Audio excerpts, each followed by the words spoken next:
کنجی ہے عمران خان صاحب سابق وزیر اعظم کی رہائی. بس سر کہ اگر پی ٹی آئی لکھ کے دے گی اپنے مطالبات دے گی تو ہم بھی تحریری طور پہ دیں گے. اس اور یار مطالبات کا ان کو پتہ ہے، وہ کہیں گے تو لکھ کے بھی دے دیں گے. کیا لکھ کے کیا دینا ہے؟ یہ مطالبہ ہے نا، عمران خان کی رہائی ہے.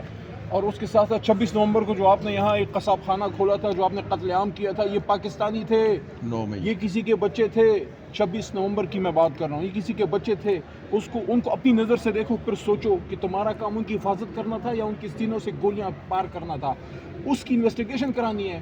اور 9 مئی کو جو ہوا تھا، جس پہ الزام ہے وہ خود کہہ رہا ہے کہ بھائی میرا دامن صاف ہے، لیکن مجھے انصاف چاہیے ملٹری کورٹ سے نہیں، مجھے سول کورٹ میں پورا جوڈیشل ٹرائل اس کا چاہیے. اس سے بڑا کیا آپ کو جو ہے بات چاہیے؟ اور سب سے امپورٹنٹ بات، لوگ کہتے ہیں آگے کا راستہ. ایک راستہ عمران خان نے بتایا. جس آدمی کو 500 دنوں سے جیل میں ڈالا ہے، وہ کہتا ہے میرا کوئی سیاسی انتقام نہیں ہے، میں اپنی ذات کی